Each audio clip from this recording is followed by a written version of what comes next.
Good morning, Dog Nation. I'm Brandon Adams. This is DawgNation Daily, the daily podcast for Georgia Bulldogs fans, presented by Pella, Window and Door of Georgia. We are happy you're with us. We are jam-packed and loaded here today. Here's what we're going to do. In just a few minutes, I'm going to talk about some of the things I liked most about the Georgia game on Saturday. Thankfully, there was a long list. There was one big thing that we asked for. We got that. We're glad about it.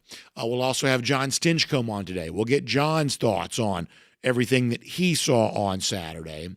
Also today, it was a week one, and still continues tonight, by the way, but a week one filled with so many interesting outcomes, some of them surprising, some of them outright shocking. We're going to cover all of that in as much detail as we can today. Plus, off the top, kind of because we have to, a couple of injury updates here on a couple of guys that got either banged up during the game, more banged up before the game and was publicly made available.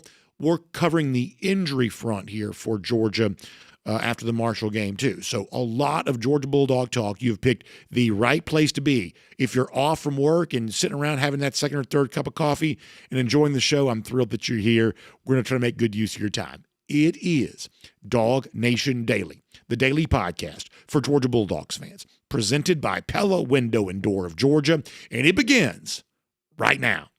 Today's episode of DawgNation Daily is brought to you by Pella, Window and Door of Georgia, viewed to be the best. Presented by DawgNation.com, this is DawgNation Daily, the daily podcast for Georgia Bulldogs fans. Here's your host, Brandon Adams.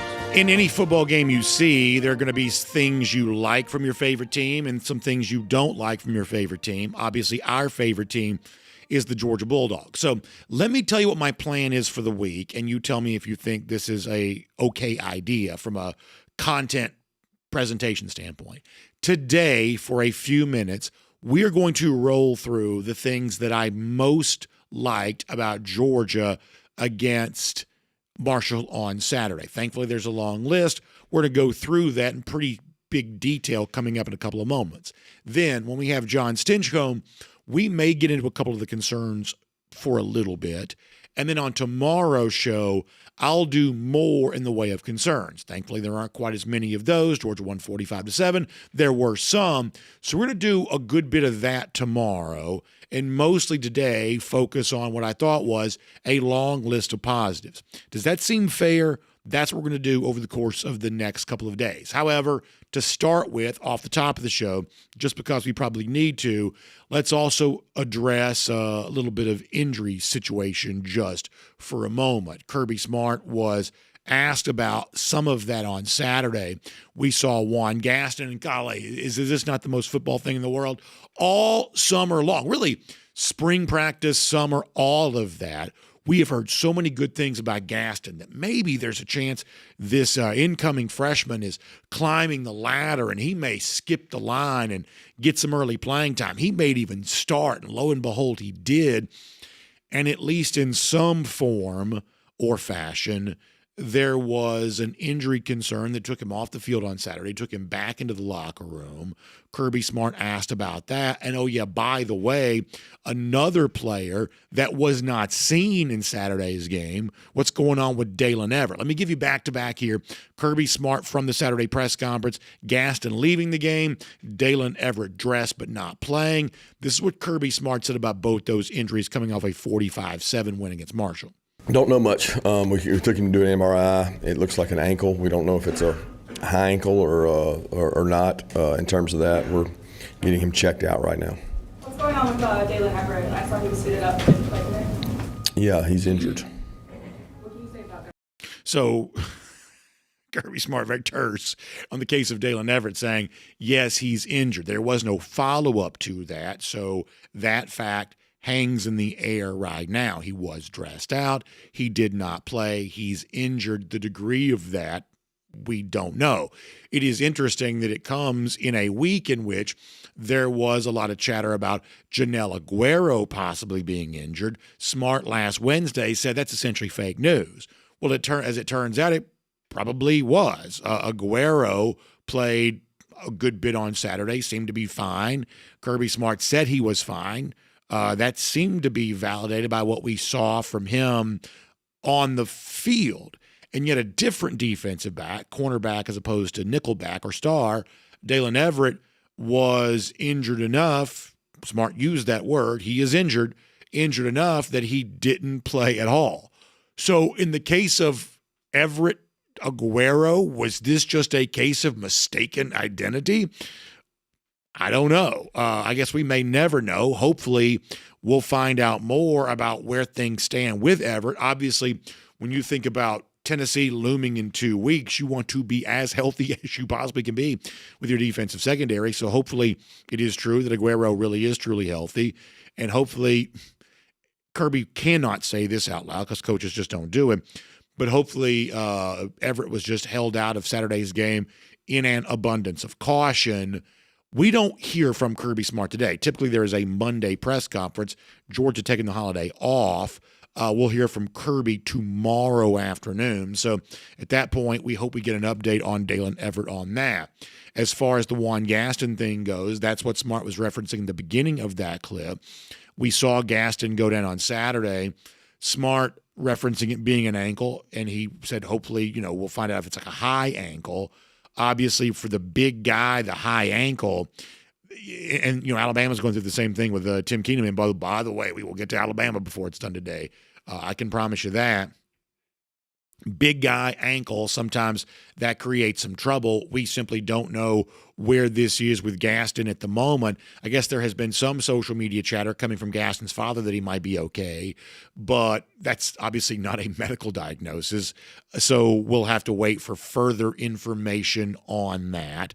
But it was obviously eyebrow raising that for a guy like Juan, who had earned so much praise. I mean, you don't want any Georgia player to ever get hurt, but for a guy like this, who had really earned his way into the game, to then have to leave the game prematurely because of injury, you hated to see that. So that was, I think, one of the big storylines to come out of Saturday, at least a couple of injury concerns. Sounds like Ernest Green's dealing with a little something too, but at least some injury concern coming out of Saturday. We'll obviously give you more information as that becomes available. So that due diligence taken care of. Can we just shift the conversation and now make it a lot more fun? Because there was one big thing I'd asked for on Saturday. In fact, this time a week ago, I am pounding my fist on the desk saying, I want to see a fast start. I want to see a fast start. What I said was, we may not necessarily know how good, Georgia is overall against a team like Marshall, because Marshall itself is not very good.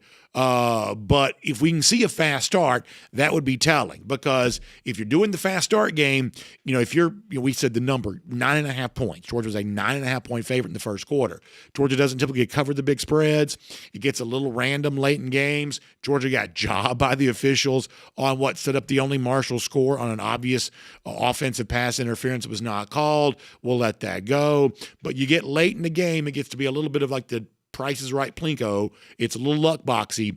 The beginning of the game probably matters more. Georgia's been notorious for slow starts, so can I see a fast start? Some of that's on the defense. You got to get stops. Georgia did, but it also covered that 9.5 point number. After one quarter, 15 minutes of play, Georgia led 14-0, and I was very, very happy. And what I said was, if you give me a fast start, I sort of don't care about anything else after that. And if I'm going to say that last Monday, I got to be a man of my word right now. For the most part, I'm okay with anything quarters 2, 3, and 4 if I can just get my fast start. And on Saturday, I did. I was very happy. Now, how exactly did all this go down? Well, let's talk about the day for Gunner Stockton. First time wearing the red jersey at home, his first home start. What did Kirby Smart see from Gunner Stockton? This is what Smart said after the game. Proud of Gunner. He's a great leader, great competitor. Just does it the right way. Got us out of some negative plays. Had 2 or 3 times that we could have been sacked, that he escaped. He took care of the ball well. He made good decisions. He made good reads on his pulls. Continues to distribute the ball and did a nice job. We're going to talk, obviously, a lot about Gunner with his legs in this game. Smart says he avoided sacks a couple times. Sometimes you don't notice that quite as easily as you do a running play, But as the season progresses, keeping plays alive, giving himself a chance to make a throw, that may end up being about as important for Stockton as almost anything else. But clearly it was what Gunner did with his legs in this game that's going to end up being one of the major headlines of it. And there's that great moment when Stockton gets his first rushing touchdown where he turns around and he's clearly barking. And, to an untrained eye, it may look like trash talk to a Marshall player. We know good and well that's not what Gunner Stockton's doing. We would find out from Stockton what that was all about. But it's also a version of Stockton, and great video here, we're actually going to see this. It's also a version of Stockton that's a lot different than the typical demeanor. Gunner, when he's doing his own press conferences, is very mild-mannered. He verges on actually being soft-spoken. He doesn't say a ton of words, almost as little as he can get away with. And yet on the field, it's almost this Brock Bowers style of animation that's totally different than the version of him that's outside the white lines. And as Smart talked on Saturday, he also talked more about that version of Gunner, that Georgia wants fire, passion, and energy. Sometimes the off-field demeanor of Stockton seems the exact opposite of that. But when you see him on the field, you see the true emotion of Gunner come out. Kirby spoke more about that on Saturday after the game. He's a effective leader. He's a passionate leader. You get what you expect with Gunner. Like he cares about everyone, his teammates. He treats everyone the same. He leads. He's passionate about it. People say, well, does he have fire, passion, and energy? If you compete against him in something, he does. He's got a lot of fire, passion, and energy. I think you saw it on some of those runs, how bad he wants it and how bad he competes. I mean, there's things that you can look back on this game and he can do better and he can make some decisions, but I think everybody on the team loves the guy because he's so genuine. He's genuinely him. He's just, he is who he is. He doesn't try to put up a fake facade. He's just a worker. If I had to make a prediction, and let's face it, my predictions are often wrong, but if I had to make a prediction, my prediction is that Stockton ran more against Marshall than he will against Tennessee. We'll see if that turns out to be true, but I have my reasons to suspect that some of what happened on Saturday, this is an oversimplification for lack of a better way of saying it, was just giving the defense that Georgia will face later on this year something else to think about. Stockton is a willing runner. He'll, of course, run some, but he ran a lot on Saturday, and I don't know if that's a template for the full game plan for the full season. Maybe it is. But clearly he was effective doing so this past weekend, and that was a breath of fresh air for many Georgia fans. You hear Kirby Smart talking about it there. What about Stockton in his own words? What did he like about it? Here is Gunner from after the game. I think you have to be able to be willing to run when it presents itself, and I don't think anybody's just sitting there waiting to run. You just got to be able to feel it and know the right situation. How well Generally do you feel like speaking, you did as far as deciding when to run? How do you feel like you did today as far as that goes? Yeah, I think there's a couple plays that broke down and try to get vertical and get some extra yards and just get us in a good play and not get negative yards. Is it part of the game plan for you to run more than pass? I don't think so. It just kind of, like I said, the pass plays, it naturally presented itself, and just trying to take what they give me. So with all due respect, and I think that Stockton's legs were really fun to watch. You want a running quarterback. This is a sport right now where that's a pretty valuable commodity, of course. However, with all due respect, I don't know that Gunner was my main headline for the game on Saturday. If for no other reason, we saw him for 6 quarters in the postseason. That against Texas and Notre Dame, from an evaluation standpoint, I would say is far more interesting than the game against Marshall. This may have been interesting for him because it's his first time playing between the hedges.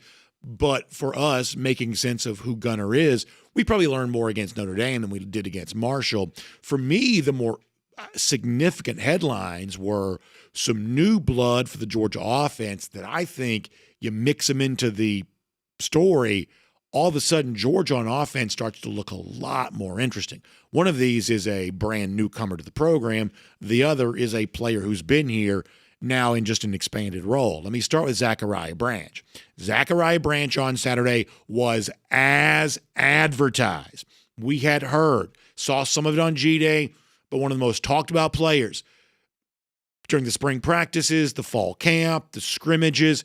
Everybody's always saying something good about Zachariah Branch and his penchant for making something happen.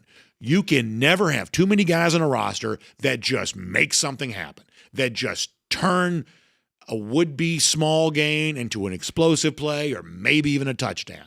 And on Saturday, to the tune of 48 yards or thereabouts, that is what Zachariah Branch did. He was as exciting as we were told that he could be. And for me, that's about as big a takeaway as anything could be. This is what Kirby said after the game about Zachariah Branch. He pushed really hard. He was important to him. I think he probably was a little amped up and a little anxious, which, that's one of the things that happens is you cramp up when you do that. And he ended up catching some cramps there for a little bit. But he's practiced so hard. He's embodied our FPE, and I thought it showed today. I mean, I told the team, I said, don't be surprised if he has a very explosive, great game, because he practices so hard. So it becomes natural in a game when you practice the way he practiced. And I thought that showed today on some of the screens he caught, the punt returns he had, the third down conversion over the middle. He did some good things. So some of y'all know I'm a baseball fan. Sometimes I make corny baseball analogies. This is one. Kirby Smart says he wants Zachariah Branch, or he says that Zachariah may have been a little amped up. Maybe he was. Let me tell you what I believe. I want Zachariah Branch to be a bit amped up. To use the corny baseball analogy, I want Zachariah Branch to swing for the fences. I don't want him to be a contact hitter. I don't want him looking for the outside pitch and take it the other way and just try to get on base. I don't want Zachariah Branch to be my on-base percentage guy. I want him to, corny baseball analogy, come out of his shoes swinging for the fences. I want him looking to make something happen every time he touches it. I want him to be hungry for the touch that gives him a chance to make the play. If he gets 2 catches, I want one of them to be for 50 yards. I want that kind of thing from Branch. We also saw yesterday in the South Carolina game, punt return for a touchdown. I want him looking to make some stuff happen there. I want him just trying to be as explosive as he can be, because that is what Georgia needs, and that is also, we would be led to believe, a pretty good fit for his personality overall anyway, because after the game, he did talk about some version of this, that he does believe he can make the explosive play happen from somewhere or from really anywhere, and he is looking to get that done. This is Branch, in his own words, after the game. Oh, definitely. Whenever I see a one-on-one situation, I'm very fortunate with the abilities that God gives me. I'm confident what I can do because of all the hard work and the extra stuff that I put in. When people don't see it after practice, after doing certain things, it's to better my game. So whenever I get in those types of situations, I have to try to capitalize every time. That is what I want him to say. That is what I want him to do. That's what I need him to be. Zachariah Branch is here for a reason. And on Saturday, he showed what that reason is. And boy, I hope there's plenty more of that to come. Now, let me give you one more. Did you like Dwight Phillips on Saturday? I'd say you did. And our discussion over the course of the last few weeks, I think, was confirmed that we had suggested that the running back pecking order was probably getting ready to get turned on its side. And some of the guys you thought might be playing sooner might actually be playing later, or in maybe some cases not at all. And other guys that maybe we would have started the calendar year thinking were down the depth chart, they were climbing their way up more towards the top. One of those is Dwight Phillips. And I think it is a tone setter for the season that Phillips gets the season's first touchdown. Y'all, Dwight Phillips is going to play for UGA. And he is going to be a guy because he does something that Georgia just needs more of. Georgia needs ball carriers who make tacklers miss. Georgia needs ball carriers who can run away from people. That is what Phillips does. He has also gotten a little bit bigger, which gives him a chance of being a traditional running back too. But the wiggle, the elusiveness, I think Georgia sought that out, and they found it on its roster in the person of Phillips. And I think that Dwight Phillips has skipped a line. I think he was at the back of the line at one point in time because he was new to the program and maybe a little bit of an odd fit for a traditional SEC running back. I don't know if that's true anymore. I think Dwight Phillips is here to stay. I think it was telling on Saturday he got the season's first touchdown. This is Kirby after the game on that. Dwight's a great back. Dwight's a competitor. He works really hard. He's well coached. He's tough, disciplined. Like, I love Dwight. Dwight's been one of our bright lights of fall and spring. He does what he's supposed to do. He doesn't say a whole lot. Works really hard. He's really fast. He enjoys football, and he continues to get better. So let's recap all of this right now. Dwight Phillips, I think you're glad to have him, and I think you're going to feel that way a lot this season. Zachariah Branch, big-time add out of the transfer portal, exactly right now as we were told he would be. Gunner Stockton, a quarterback that just doesn't stand there and just get pummeled but moves around. Yeah, I like that from him. His legs were a big part of the story on Saturday. And more important than anything else, I said I wanted a fast start. For 2 years now, Georgia's been plagued by slow starts. Saturday, 14-0 after one quarter. Racing the clock as much as they were beating an opponent. That's what I wanted to see. I got my wish, and now I'm ready for more Georgia football here in 2025. My name's Brandon Adams, and this is DawgNation Daily, the daily podcast for Georgia Bulldogs fans, presented today by Pella Window and Door of Georgia.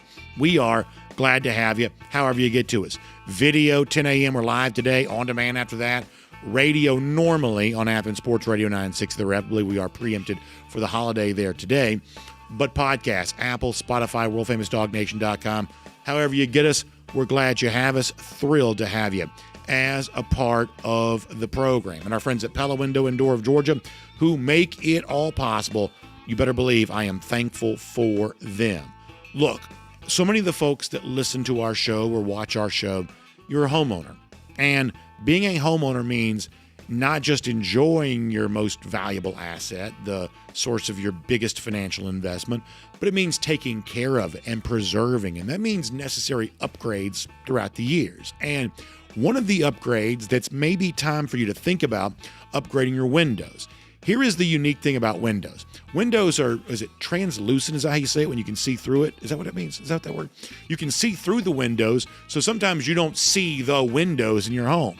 But if you'll stop and look and think about those windows, something that you probably don't do very much on a normal day, perhaps as you're looking and thinking about them, you'll realize, gosh, I'm not sure I've ever replaced these windows. And if you're walking around the house during the hot weather season and certain parts of your house just feel a little too stuffy, air feels a bit too still, I would look at your windows as one of the reasons why. Or if it feels like your electric bill during the summertime is going up and up and up, and the air conditioning unit you have is working more and more and more, hey, maybe the culprit for that is you've just got improperly fitted or just old, beyond their shelf life windows. If you'll take some time to think about the kinds of windows that Pella windows are famous for, Pella Window and Door, you'll realize the technology now is amazing. And in many cases, like the blinds or the shades are built into the windows. It's a gorgeous product, but it's going to make your home feel better on the inside. It's one of the reasons why you need to have a consultation with the Pella expert. I don't even know the difference between like translucent and transparent. You heard that a minute ago. But Pella knows all that there is to be known about the window. So reach out to them online. It's PellaGA.com/DawgNation. PellaGA.com/DawgNation. Also, give them a call, 678-638-1429. 678-638-1429. Pella Window and Door of Georgia is going beyond.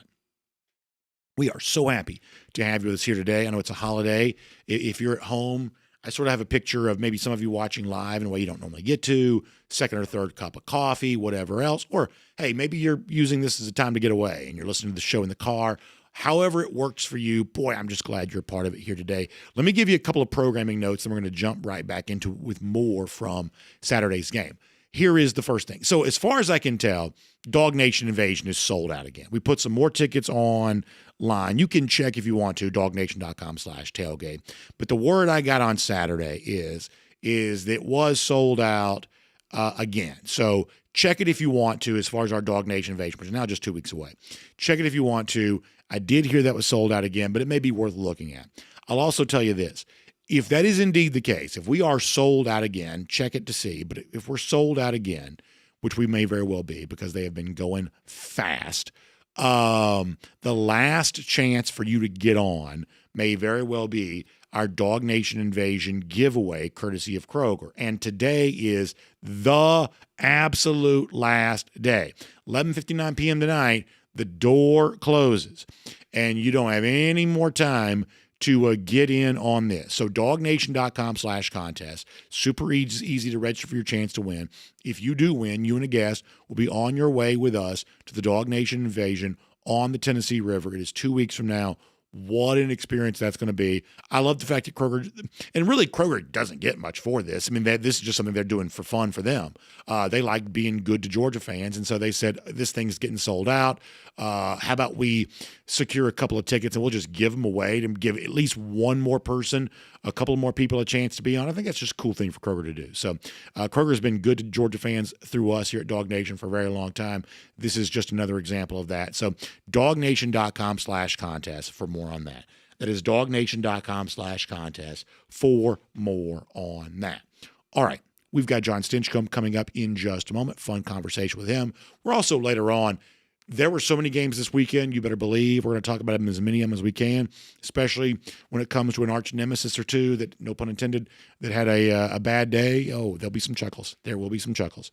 And they will be they'll be full and hearty chuckles to be had here before it is done. For now, though, let's get ready to go around the doghouse. Poured today by our friends at Dr. Pepper. So, talked a moment ago, got a fast start from Georgia. You love that. Mentioned some of the offensive playmakers who made that possible. That's thrilling to discuss. Let me give you something else that I like about Saturday's game. So, we believe that one of Georgia's best players, regardless of position, is KJ Bolden.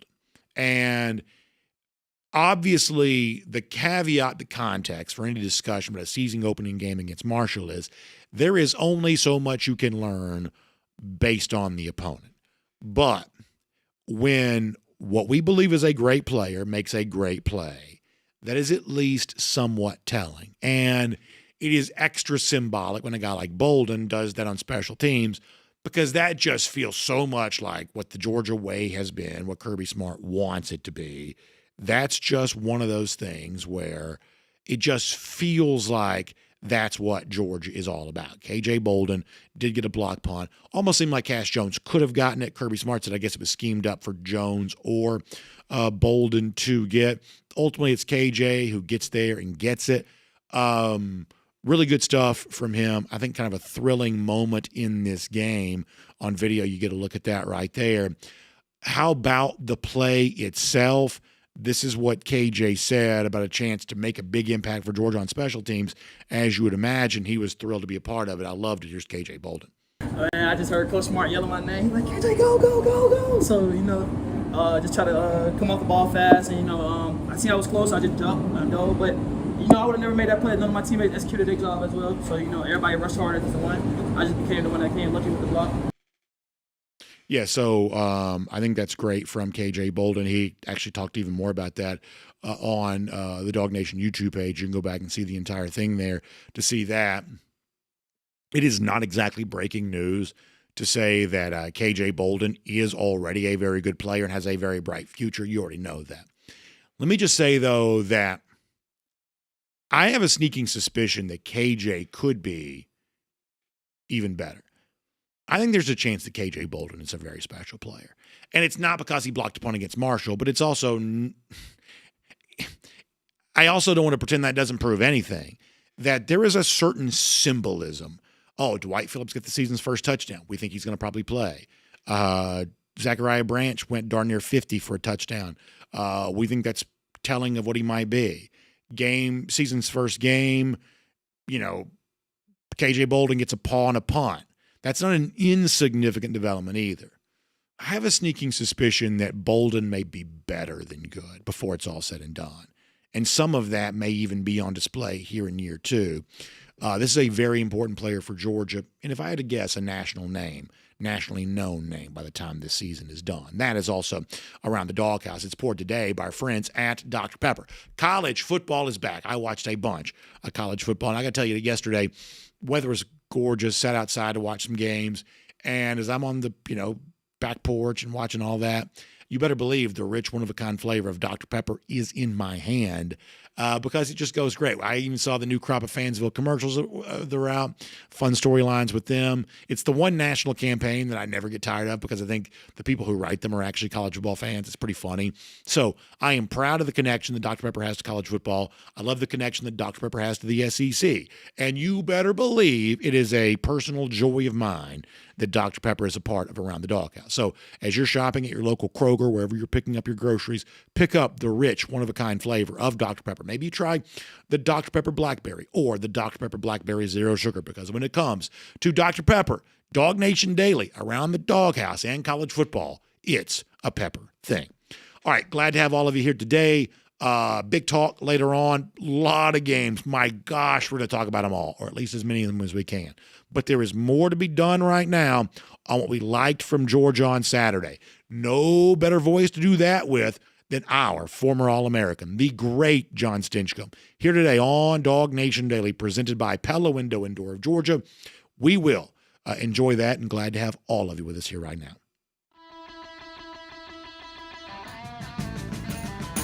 From Athens and across the SEC or wherever the recruiting trail may lead, here's a DawgNation.com insider. Great to have Jon Stinchcomb. Today is a holiday. John and I celebrating it by laboring here right now. But if the extent of our labors is talking Georgia football, then we don't live too bad of a life, I don't reckon. So it's great to have John with us as we do that here today. John, let me start broadly. You can take it anywhere you want to go. What did you like from Georgia's performance against Marshall on Saturday? Here's what I liked. We actually got real football, and boy, did they roll through the personnel. I mean, obviously you start against an opponent like a Marshall, and you expect the opportunity to get guys in the game, but both sides of the ball, it appeared like they were able to roll through a number, if not all, of the eligible players that could have taken the field. That's a great place to start. Now, in the first half, you wanted it, BA. You wanted them to start fast and put points on the board, and they were able to do it. So I'm sure you're a happy man. And I think for fans, if you're looking out there and you still have questions about Gunner Stockton and what he brings to the table, I think he's starting to answer that question of, can he create? Can he improvise and make things happen when they are just not there? He got us out of a lot of sticky situations on Saturday and made drives continue and created opportunities for his teammates and really covered up for a lot of mistakes that would have otherwise reared their ugly heads. We would have had a much different conversation if you don't have somebody like Gunner in the backfield that made the right reads on some read action RPO type plays and also created when protections broke down. So I want to start there. As many folks have been concerned or even skeptical of what he could bring based off of very limited exposure opportunities from last year, I think it was a pleasant surprise. And not to mention when Puglisi got in the game, he just carried the torch even further. So great start for the quarterbacks. I know you already mentioned Dwight Phillips and Zachariah Branch. One more name I'd like to throw into that hat that I'm not sure is getting the attention that, I go back and watch the film on Sunday, and Jordan Hall, limited number of reps, but Kristen Miller has been the guy that we've circled that is going to be across that defensive line to make the impact. But Jordan Hall made his presence felt and created some opportunities, not only for himself, but the linebackers behind him. So I thought it was a good first game for him as well. I'm happy to hear you say that, John. That's a really interesting piece of analysis. I predicted earlier, and this is more just a hunch, I think that Gunner ran more against Marshall than he will against Tennessee. He certainly won't be the leading rusher, at least I hope he's not. I think Saturday was not exactly the template for the season. It may have just been a thing that happened against the Thundering Herd for what Gunner saw in that moment. Do you join me in the hunch that while Gunner is a willing runner and therefore will run, he ran more Saturday than he will in some of the other big games this season? Because, by the way, he ran far more against Marshall than he did against Notre Dame in the Sugar Bowl, for instance. That's one of the reasons why I think that. Do you think this is just the way it's going to be, Or do you think this was a little extra on the ground from Stockton, and against Tennessee, it's likely to be less of that? I think it makes every defense respect the read action plays that Georgia has ran in the past that we have not read. So if it's a running back, quarterback option run where you're reading and keying off a player, we've ran those in the past. We've just never pulled it. There's been times where the read says the quarterback should keep it, and he hasn't for whatever reason, whether it was an automatic run or it's going to automatic handoff, if you will. But for Gunner, he's got that confidence to go ahead and pull the ball. Now, if you watch a lot of his runs, I hate to criticize Marshall, but it's just poor safety play. There's a number of times where, for whatever reason, their safety is in position or has the right assignment, overruns it, underruns it. Gunner makes a miss, just kind of poor safety play. As I watch that film back, there's plenty of teams, SEC specifically, but I circle Caleb Downs as a guy. He's not missing those tackles, and there's opportunities that Georgia exploited against a lesser personnel group this past Saturday that you have to clean up. There was a lot of pin and pull in the run game, guards and tackles and H-backs coming across the formation and creating some big seams. There was also some opportunities that Marshall had, unblocked players in the hole that guys like Dwight Phillips and Nate Frazier, they're just making a miss in the hole. And that's always a great thing. Gunner's another guy that can make guys miss. And I think Marshall probably didn't understand his own playmaking ability on his feet. But I think you're right in that assessment that you hope that Gunner's not the leading rusher on the team. But I think it gives them, every defense that we play for the next 4 weeks, something that they're going to have to prepare for and say that he's a real legitimate factor as you're preparing for this Georgia offense. I want to cover some new ground with you, but I do want to at least mention one thing that I mentioned before you got here. I thought that Dwight Phillips and Zachariah Branch were very exciting players on Saturday, and no team can get enough of, certainly Georgia needs as much as they can get, of guys that just run away from people or run around guys. They just seem to know how to elude would-be tacklers. In Branch's case, it's just sheer speed. At least that's what we saw on Saturday. In Phillips' case, he's just hard to get hands on. He's just hard to touch. He's bobbing and weaving and doing all kinds of interesting things. I really think both these guys have a chance. I mean, obviously in the case of Branch, we already knew that he's a former top recruit. You would assume a big expenditure in the transfer portal. He came here to do this. This is what he's supposed to do. That's Branch. The case of Phillips, this is a relatively new development. As recently as a couple of months ago, we certainly weren't talking Dwight Phillips every single day on this show.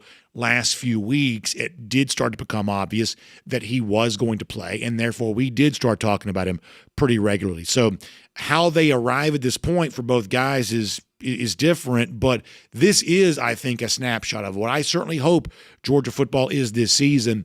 You need dynamic playmakers. I think Phillips and Branch backgrounds couldn't be more dissimilar, but I think these guys have a chance to be that. I agree. Obviously, Zachariah Branch, start there. You saw that playmaking ability and in space multiple times. Punt return, get the ball to him in a screen. You saw the variety of ways that they're trying to get him involved just because of his playmaking ability. And, a lot of it comes in with some hype, and you're going, can he live up to it? Well, game one shows that he's capable of just that, of making guys miss. He ran through some arm tackles, and you see why there is such a high billing for him and what he could bring to this team. Not just offense, but special teams as well. Preseason rankings, what are those worth? Not much, but he was already preseason all-conference in some of those return capacities, and you see why. You see his flash when he gets the ball in space, and what a difficult tackle to make. Now, for Dwight Phillips, I could be wrong here, but you watch him from this year just in his uniform, and he looks a little bit thicker. And, he's not a big guy, but he probably came in as really fast and needed to have a little more meat on his bones to kind of run through some of the contact that you're going to experience. And I think we saw that on Saturday. post game, one of the first comments that Coach Smart Kirby's making about Dwight Phillips is he's fast. Well, yeah, we saw that. And I think what's complementing that is his ability to kind of run through the contact and make good decisions, because, boy, he looks good once he gets into that open field and can pull away from guys. So two prime examples of adding speed and positions that Georgia could use it. And that's nothing to take away from what Nate Frazier and Cash, your two starters, have done from that backfield. But it really is nice to have a guy that you think has that gear to be able to pull away from any defender once he gets the ball out into the open field. So I won't pretend to know anywhere near as much about this as you do. That's why I'm asking you. How do you think the offensive line played on Saturday? There were injuries. We did address those. There was a ton of rotation, some of that because of injuries, some of that just because that's what Georgia does this time of year. Seemed like the results were mixed in terms of the outcome, but how about the process? What did you think of how the Georgia offensive line played? Yeah, I thought Monroe, let's start with the great. I thought Monroe Freeling played really well. I thought he had a good game, and it's something that, he's trying to rebound. Last time we talked about him, it was not in a very glowing light coming off the, last game from last season. And so didn't have a great opportunity in spring because of injury. He goes out there and plays really well. For the group itself, it's hard to assess because there were a lot of moving parts. Juan Gaston's in there first, and second play of the game, he just absolutely obliterates one of the defenders. He's pulling out to the side and, just wrecks him. And so you see his potential. You see why he was able to earn that opening bid in the starting lineup. And I'm excited about a player like that to just continue to develop. And that's probably my assessment for this entire group is a lot of pin and pull, a lot of man scheme, if you will, up front. It was rough. It was rough at times. And I appreciate the backs and Gunner being able to create when we didn't always have a hat in a hat or didn't have it in the right spot. So continues to be an area of development. But there were some things that were pretty encouraging. I told my audience that I would kind of save most of my concerns probably for tomorrow, but I at least want to touch on some of that.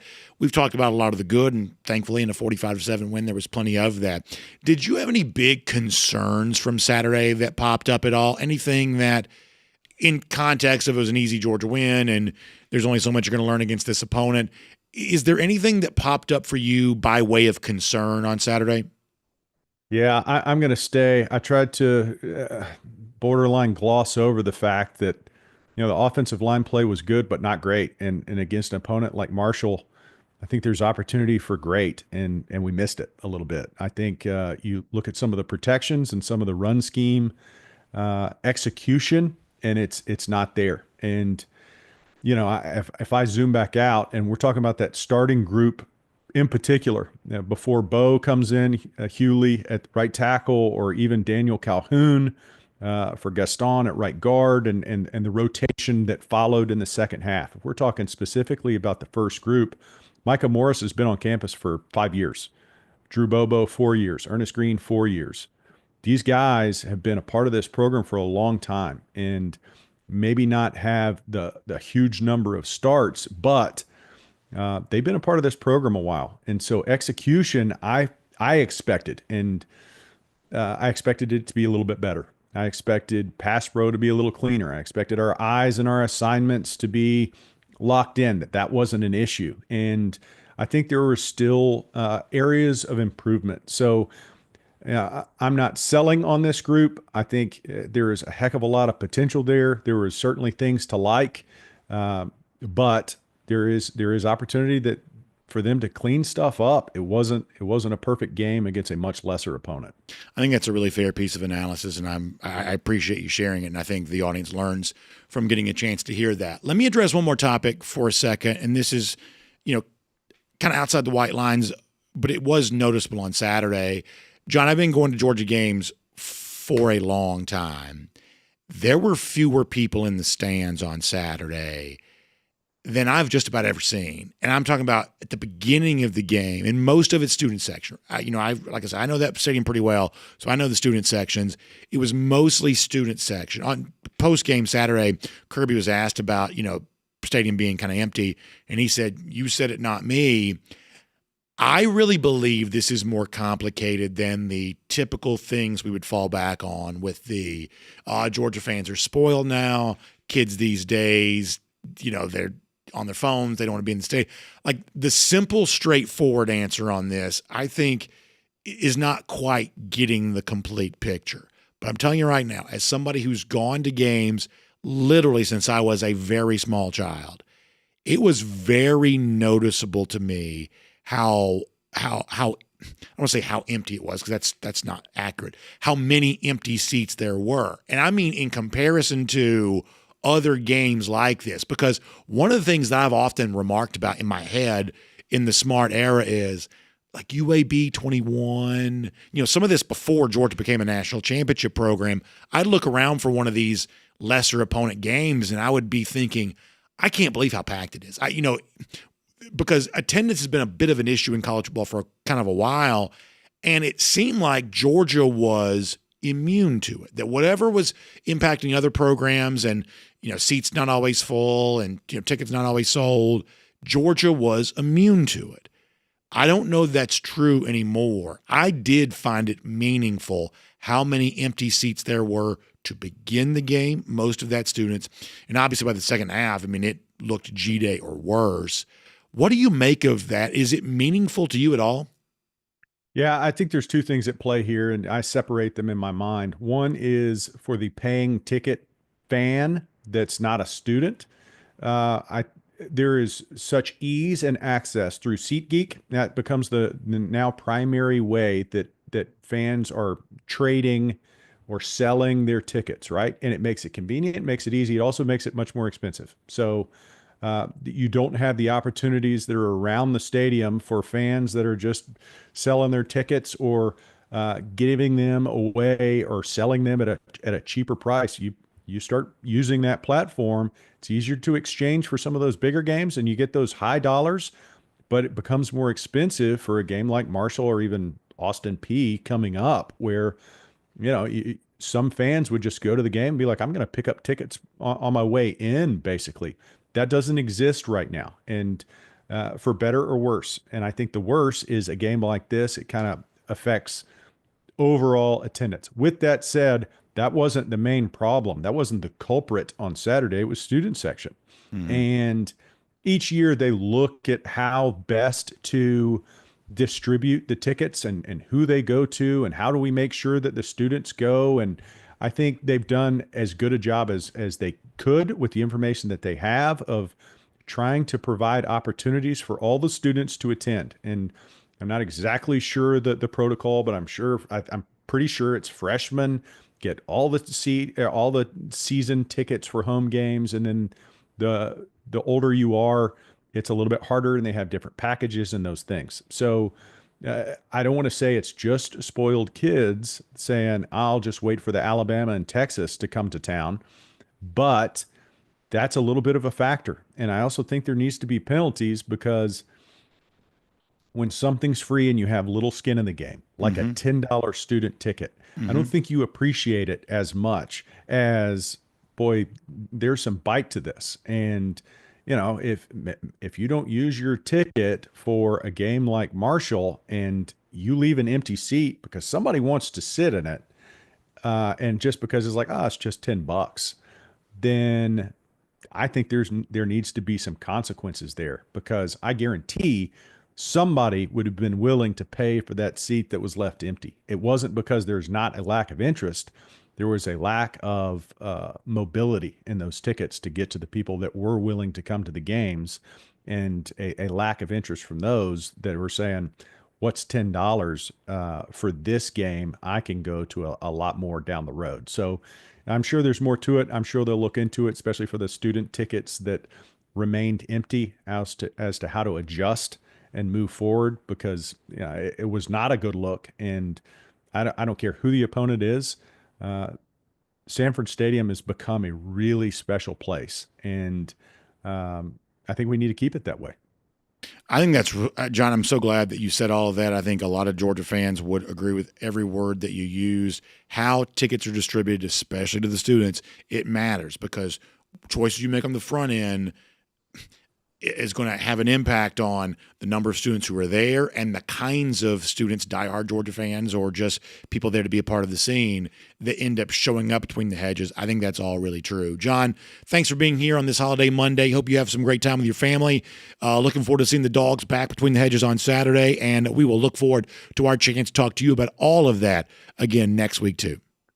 Boy, wasn't it fun to watch some Georgia football? I mean, it doesn't matter that it was Marshall. It doesn't matter who the opponent was. It was always great to be back between the hedges and watch some good Georgia football. And I'm also glad that there's every morning I'm glad to wake up. I'm not an Alabama fan or a Clemson fan. Oh, yes. So yet another reason to put a smile on all of our faces as those teams found a way to lose. So always great to be a dog. Go Dogs. Go Dogs indeed, John. Well said. Let's take a look around the rest of the league. This is SEC Through. So I want to do more at some point this week, maybe tomorrow, on what John's talking about there, because one of the things we've seen in the offseason is Georgia's cracked down on ticket reselling for students. They don't want you doing that anymore. They want a more lottery-based system.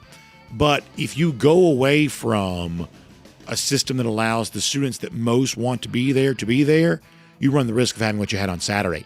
Gigantic pockets, west end zone, 300 level, even the main lower level where they just weren't there. They just weren't there. And it is a different student population than it used to be, which is fine. Georgia's become more academically prestigious, but that means a lot of the folks that grew up in Georgia, diehard Georgia fans that dreamed of getting to go to UGA, they're not students anymore. They're at Kennesaw State now, or Auburn. And the incentive structure around who's in the stadium, what they're doing is just different. And it's a conversation that ought to be had. The other thing that John mentions there, and this is a really good point too, and as somebody who has bought Georgia tickets for my entire life, I can absolutely tell you this, is that when you go from paper tickets to digital, it changes the dynamic. Where it used to be on the bridge before the game, back when the bridge was a thing you could walk on before the game, that somebody just sell you a ticket for $5, or in some cases they just give you 2 tickets if you look like Georgia fans who are going to, be fun to sit by. But in the digital world, nobody's selling tickets for $5 anymore. It's not worth it to sell them for $5. If they're not going to sell for $40, then they'll just go unsold. Well, now you have the situation like you had on Saturday in the 600 level, which is not students, where that's pretty thin. It's not completely full. Some of that were the tickets in the past that on the bridge would have gone for $5, or here, just take these 2 tickets. You got 2 kids, y'all go and enjoy the game. There's not as much of that taking place anymore because the process of giving someone a ticket requires transferring it, and you got to log into Ticketmaster or SeatGeek or whatever else to do all this kind of stuff, or GeorgiaDogs.com. I'm not anti-technology necessarily, although in some cases maybe, but I'm not anti-technology necessarily. I am just saying it is a different ball game than it used to be, and you are seeing it impact what the stadium looks like in terms of the crowd that's there, or in some cases the crowd that isn't there. This is a relevant topic. We'll do more of it this week. Now, let's get ready to go cruise around the SEC, courtesy of Royal Caribbean. I love all the brand new things happening with Royal Caribbean. And of course, at the top of that list right now, you have to talk about the newest of the new. That is Star of the Seas.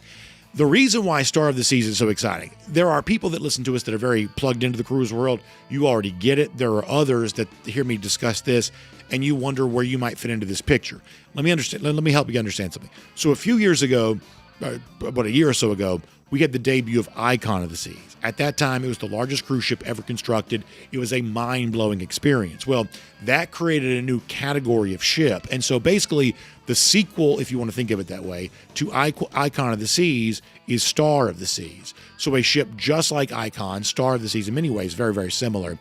But what's cool is that Icon set sail out of Miami. Nothing wrong with Miami, but for the most part, you got to fly there to get there.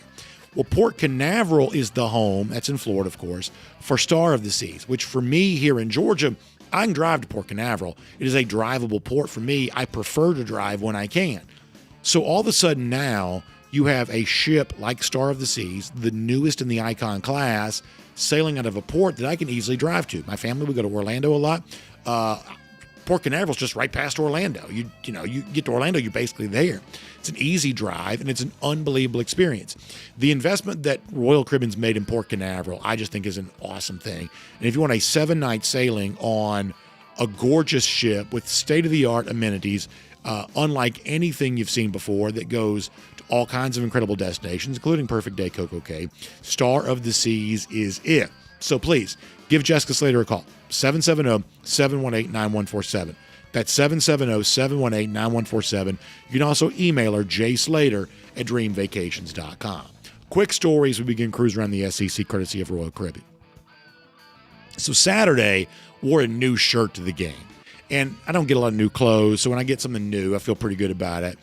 You just sort of feel nice when you have a new shirt. So I'm feeling pretty good about things, wear the new shirt to the game. And can I just tell you that in life, anytime I feel a little too good about something, I always know that there's some forced humility coming. So we're having a nice, great meal. The press box had barbecue. It was so good. I was so thrilled to have that. But I happened to get barbecue sauce just all over my pants. It's super embarrassing, right? I just am a slob. I eat like a giraffe. I just have stuff all over me. And I'm so embarrassed. But that's kind of what happens. Anytime you're feeling, anytime you're something other than humble, you have humiliation forced upon you.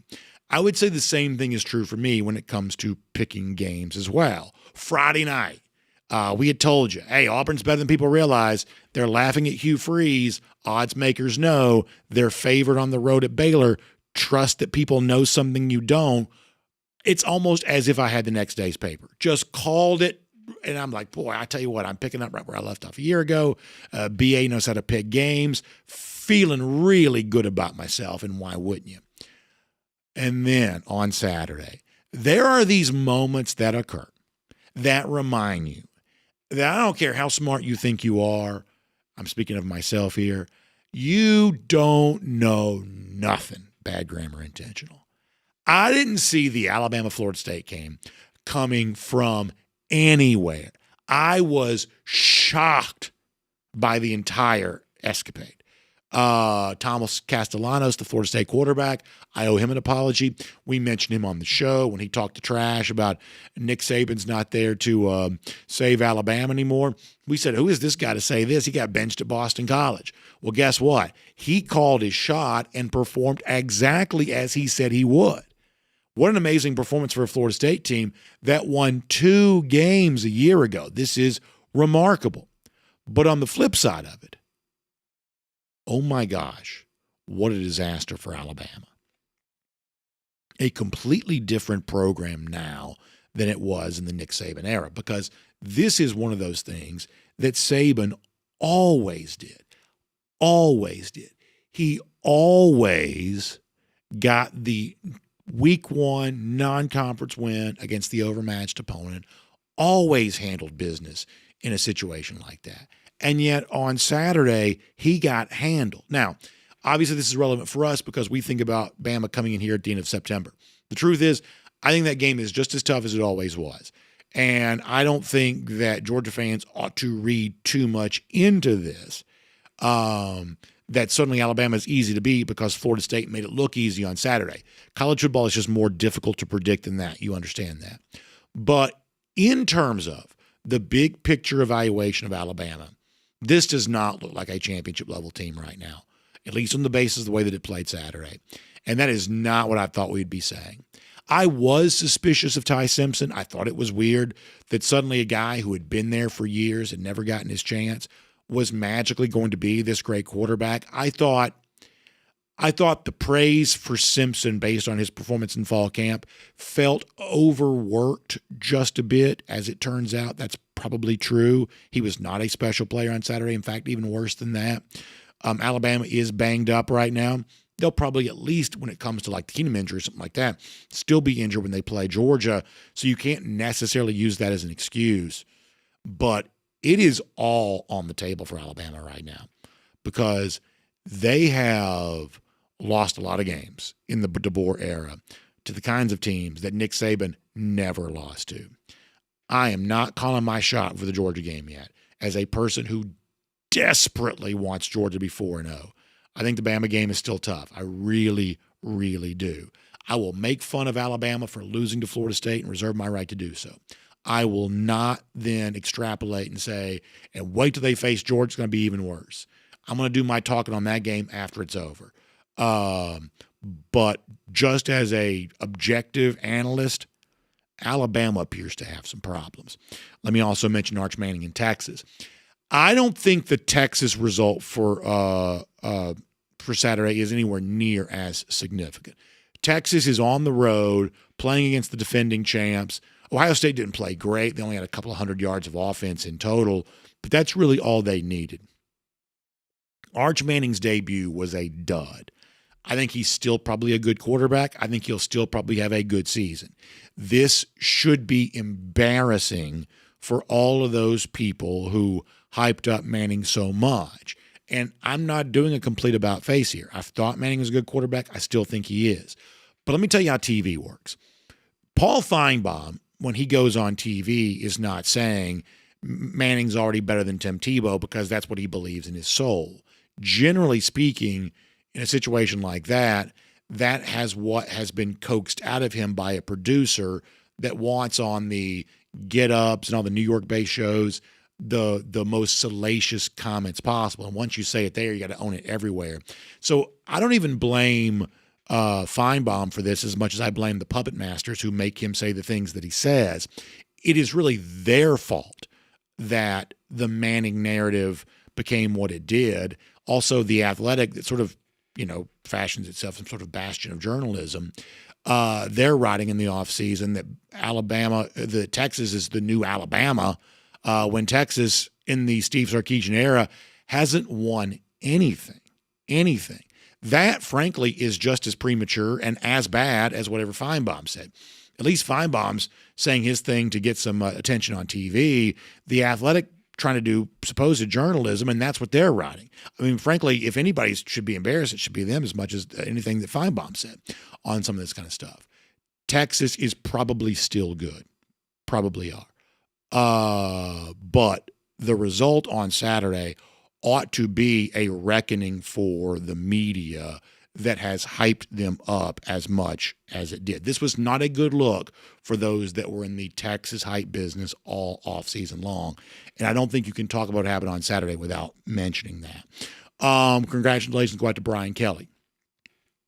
We said that LSU could be in a bad spot if they did not win against Clemson because they put so many eggs in the basket of winning. Do you know that on the field before the game, LSU was walking around wearing their undershirts said 1-0 on them? This wasn't a taunt for Clemson. This was a stated goal for the program. They wanted to be 1-0 after losing 5 straight openers to begin seasons. They wanted to be 1-0. Well, now they are. And I got to tell you, I think it makes the entire feel around LSU feel a bit different. For a team that wants to break through and wants to be a true championship contender, this game, especially in light of the Alabama loss and the Texas loss too, for that matter, I think gives LSU a degree of credibility it just didn't have before. Now, on the flip side, people will say, well, Clemson's still fine. Yeah, they may lose to all the SEC teams they play, but they can win the ACC and still make the college football playoff. I think there's an important distinction to draw here just for a moment. I think making the playoff as a stated goal is a big deal for teams who've never done that before. South Carolina, for instance, great game yesterday, by the way. Ole Miss, for instance. In Indiana last year and SMU last year. For teams that have never made the playoff or would view the playoff as a real long shot, just being there probably is a pretty big deal. And I'm not even saying that sarcastically. Legitimately, that's an accomplishment. But for teams that have been to the playoff, I think just making the playoff is less important. It's more about can you win once you get there. And what I would take from the Clemson game, because history didn't just begin fresh and new this week, last year's history still matters. Of course it does. Paired this result from Saturday night, paired with what we saw from Clemson last year, what we've seen from Clemson recently, Clemson may get to the playoff. They may punch their ticket in a very soft ACC. They are not capable of winning games once they get there. I'm fairly confident in saying that. on the basis of recent history when it comes to them. Let me also say two more things. First of all, there's this. Speaking of narratives, be mindful of the narrative you hear this week. Just notice this. High-profile Texas lost to Ohio State. High-profile Alabama, shocking upset to Florida State. Those things deserve to be discussed. But watch and see. Does anyone try to turn this into, what a disastrous week for the SEC? Watch and see if anyone tries to do that. Because if they do, that will be, at least it should be in your mind, a pretty significant tell. First of all, as someone there's no bigger SEC homer than me, we don't think of Texas as what we like to think of as legacy SEC. So as far as I'm concerned, any game they play, they're on their own.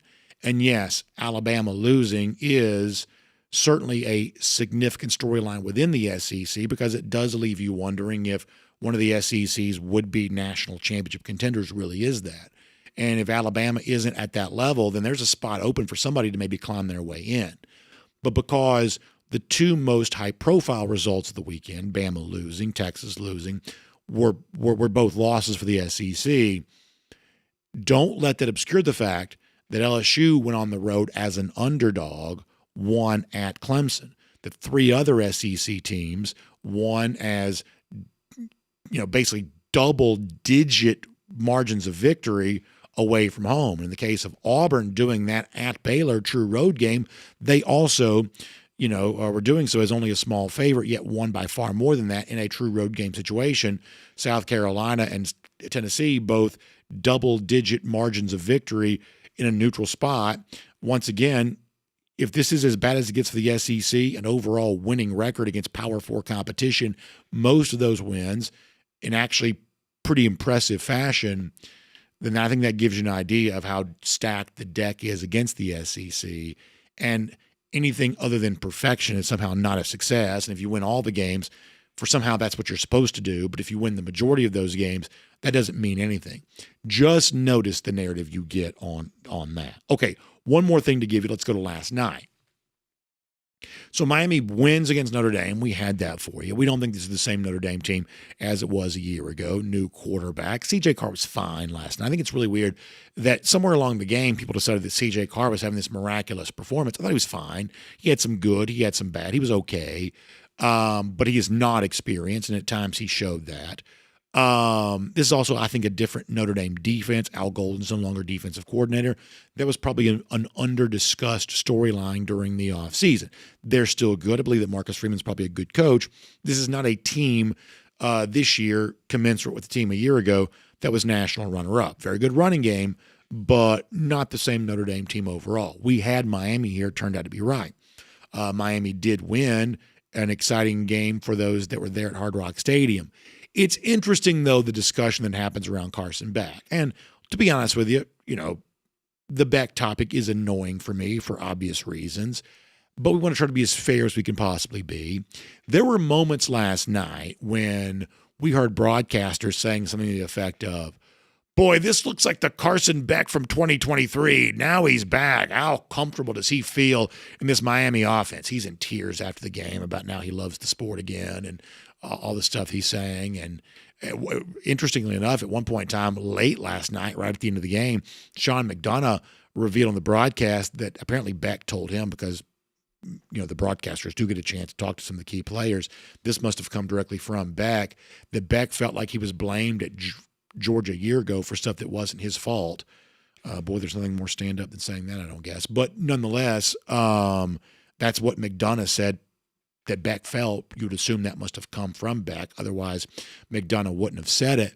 But there's this feeling of, oh, my gosh, Carson Beck, so comfortable here in this Miami offense. What a debut for Carson Beck.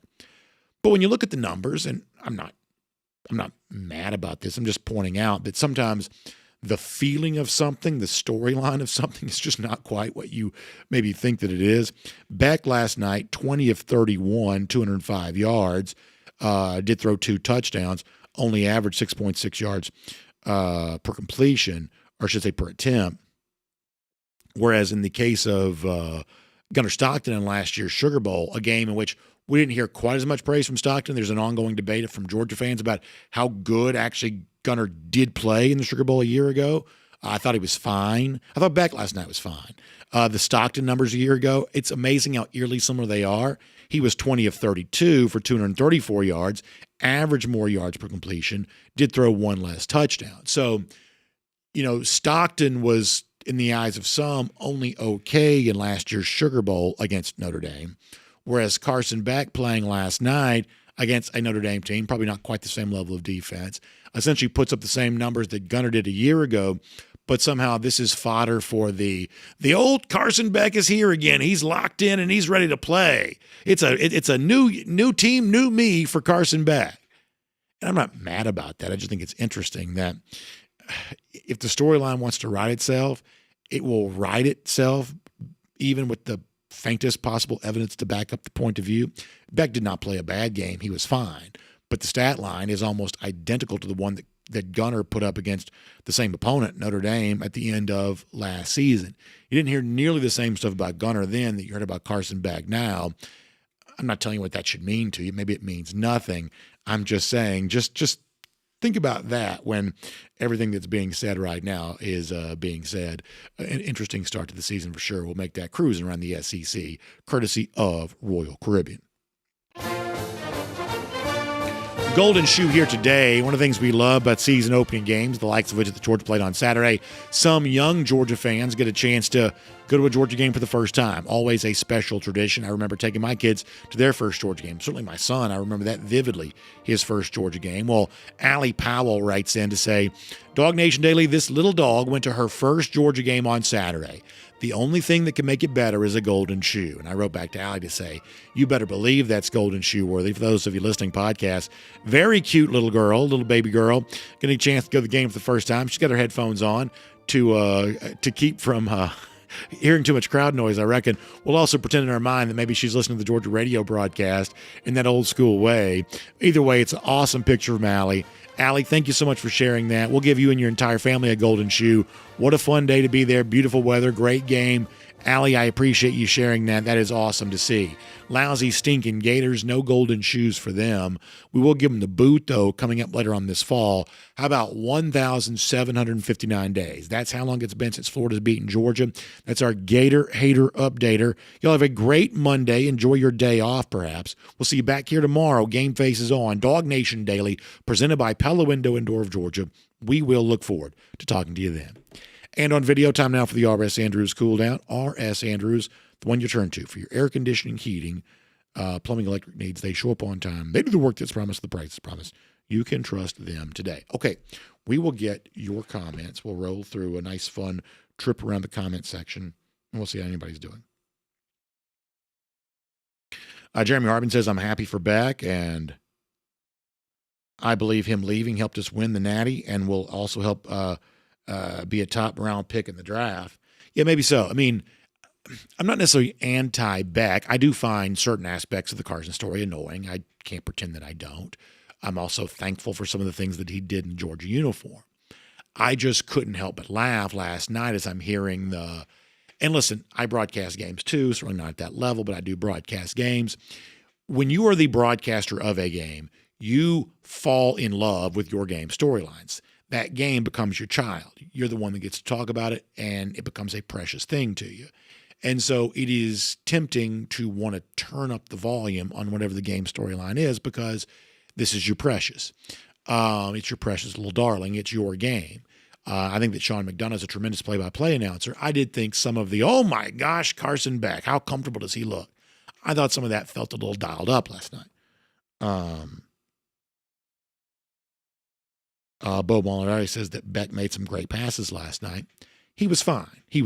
I mean, Carson Beck's got a good arm, made some good throws. I would say that he was fine.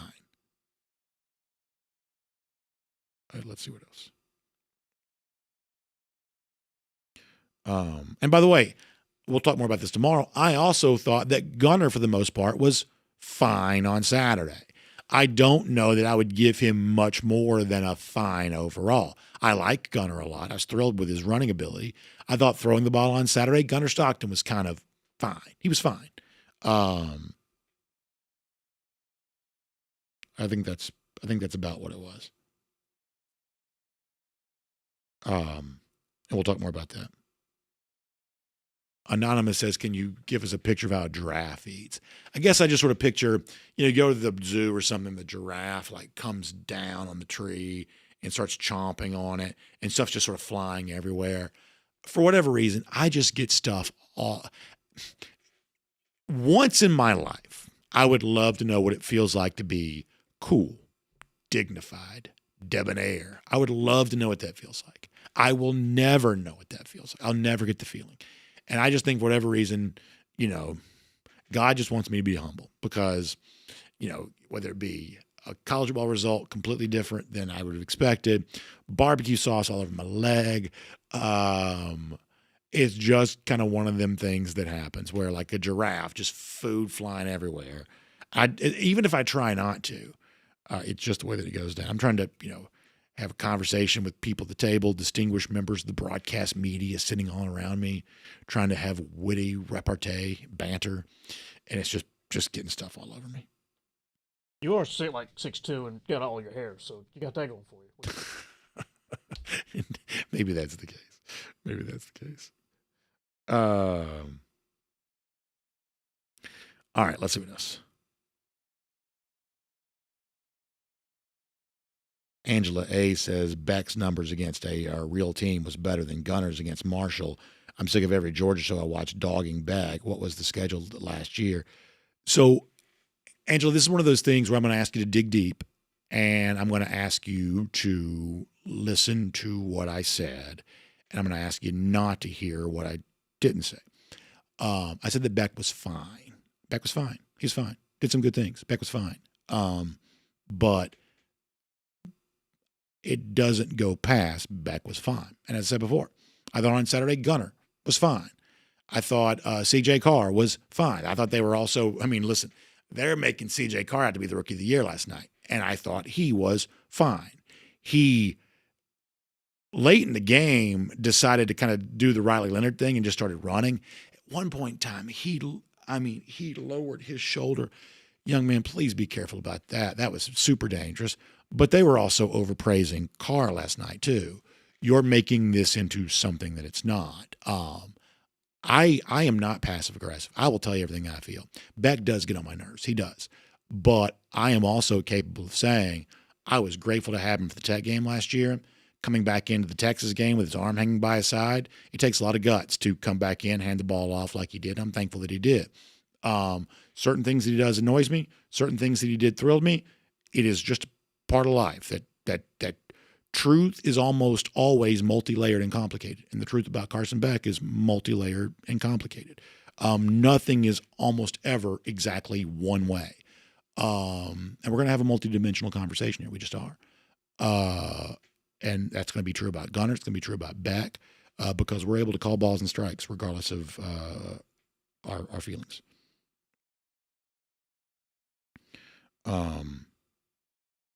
Man on Fire says, what were your thoughts on playing 6 tight ends?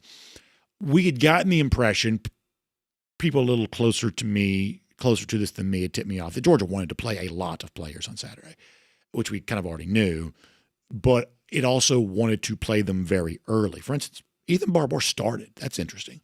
Elias Williams got a touchdown. I do believe that Georgia has a lot of tight ends who are capable of playing. I really do. Georgia has a lot of tight ends who are capable of playing. How many of them can it play as a part of a regular rotation? How many of them can it travel? Tennessee road game, it's still 70, right? You can't take but 70 players. So Georgia definitely wanted to play a lot of players on Saturday. And Georgia has a lot of tight ends who are capable of playing. At one point in time, Barbour even took a snap at fullback, like a traditional fullback too, which was interesting.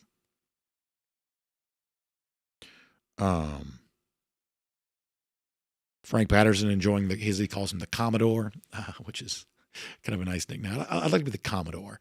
But yeah, obviously London Humphrey's got a touchdown in the back of the end zone. That was great to see. ECC says that Ryan is the better quarterback, but Kirby's going to go down with Gunner because of stubbornness. if that's what you think, I just can't help you. I really can't. I can't help you. You may be beyond being helped, and I'm glad you're here. I don't recognize your username. This may be the first time you've tuned in. I'm glad you're watching. I really am. I know a lot of people who are a lot closer to the program than I am, just being honest. A lot of people who are a lot closer. I have yet to hear anybody who thinks that Ryan Puglisi comes even close to being as good as Gunner Stockton is. That doesn't mean that Gunner Stockton is great. It may mean neither of them are.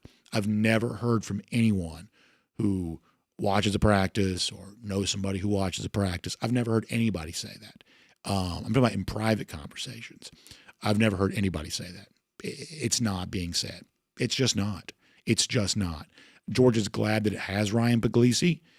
In all honesty, they'd probably like to keep Ryan happy because they need a backup quarterback, and maybe someday in the future he'll be a starter. There is no one behind the scenes saying, I tell you who's the real quarterback, it may be Puglisi. There is no one behind the scenes saying that. There just isn't.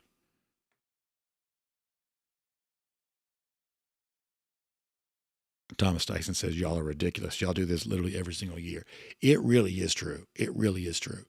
And once again, the same way that a minute ago I said, hey, certain things about Carson Beck get on my nerves, but I can also commend him for what he does well. I believe I can also do this. I genuinely like Gunner Stockton. In other words, I like having the old pickup truck driving quarterback at Georgia. I do like that. I'm not going to lie to you. I do like that. And yet, I'm still not sure that he's great. On Saturday, I thought he was only okay. His yards per attempt number needs to be a lot higher. It was like 6.15 in the first half.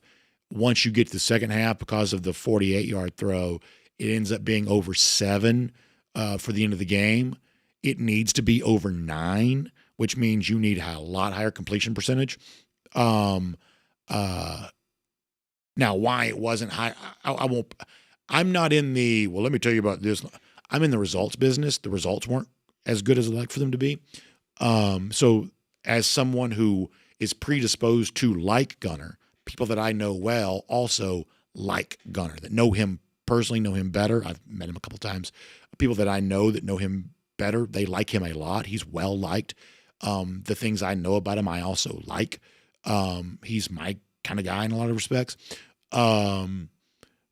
But that said, because I'm not in the business of lying, I will look you straight in the eye through the camera and say, the passing numbers for Georgia need to be better than they were on Saturday. We are capable of having a multitude of simultaneous thoughts.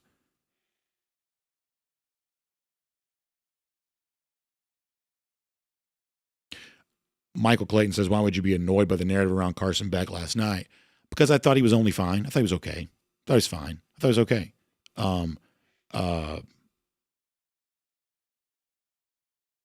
And I promise you I'm making more of this than it is. I thought it was fine. I thought it was fine. I thought it was pretty good. Pretty good.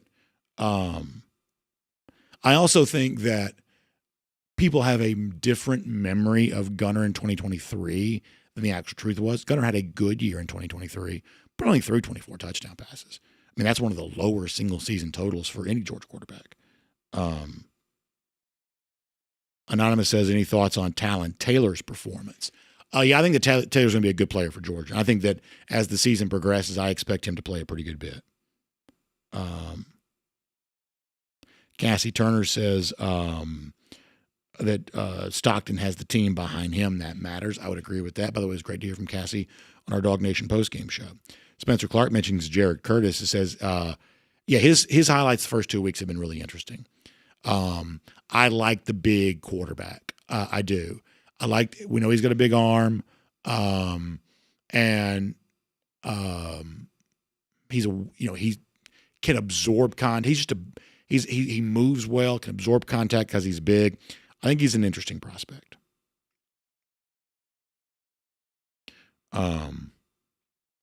UJ Marine says people doubted Stetson Bennett, thought Daniels was supposed to be the guy.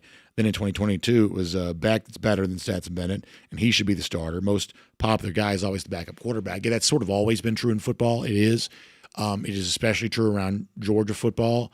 And as I say all this to you, I'm not making any promises that we have not done a lot of, and boy, Gunner Stockton's the next Stetson Bennett. We have not done a lot of that. We have not written the legend of Gunner Stockton. I hope he's successful. I believe he has a chance to be, but I can't guarantee that. T-Bone62 says, Beck beat Notre Dame, or as he calls him, Notre Dame, and we didn't. So Beck is a very good quarterback. Well, there you go. Maybe it's that simple. Appreciate you weighing in. Let's see what else. Bill Camacho says Stockton needs to throw the football down the field. Yeah, and there's a very good chance on Saturday they just didn't want to do much of that. That, they kind of, in a weird way, I'm not saying they did this, but in a weird way, it's almost like they took me very literally when I said, if I get a fast start, I don't care about anything else. So I promise you, I'm not saying they did this. I'm just being sarcastic. They gave us a fast start and then sort of went into a shell in the the second quarter. And as I said, I got my fast start. I kind of don't care about anything else. But they did not throw the ball deep down the field very much on Saturday. We think they'll probably throw more. Guys like Noah Thomas, Colby Young, even London Humphrey's much more a part of the offense as the season progresses. I think that's probably true.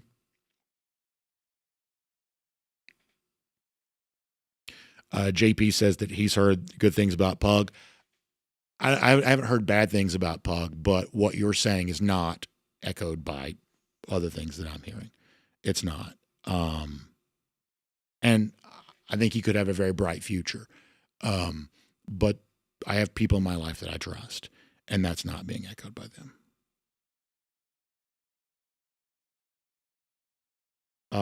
Let's see what else.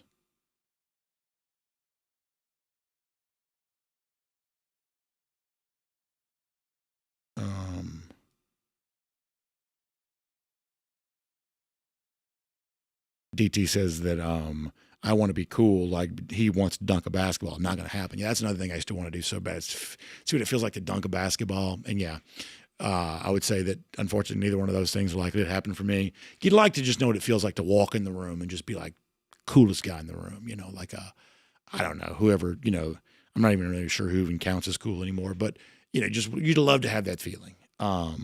That is not so with you. In my case, not so with you.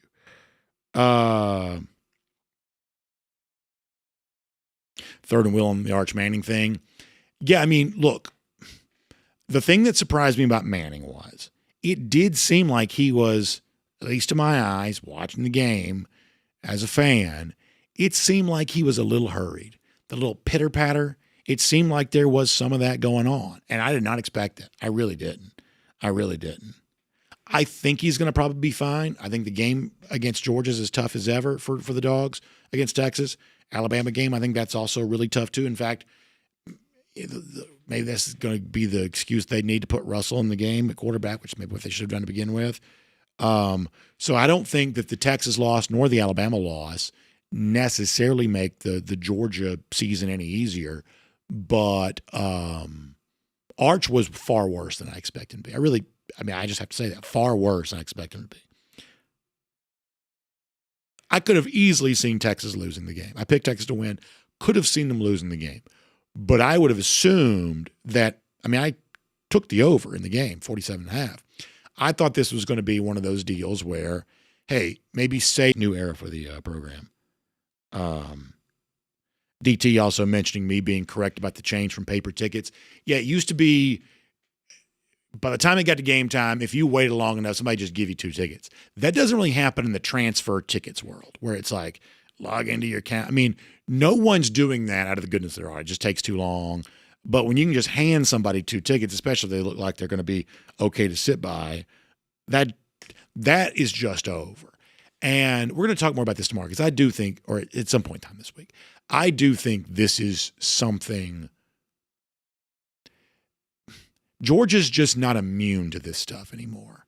And I think this is probably an issue far larger than Georgia, but when attending games becomes such a expensive proposition, and that's nobody's fault, it's just market at work. The market has dictated high prices for the games.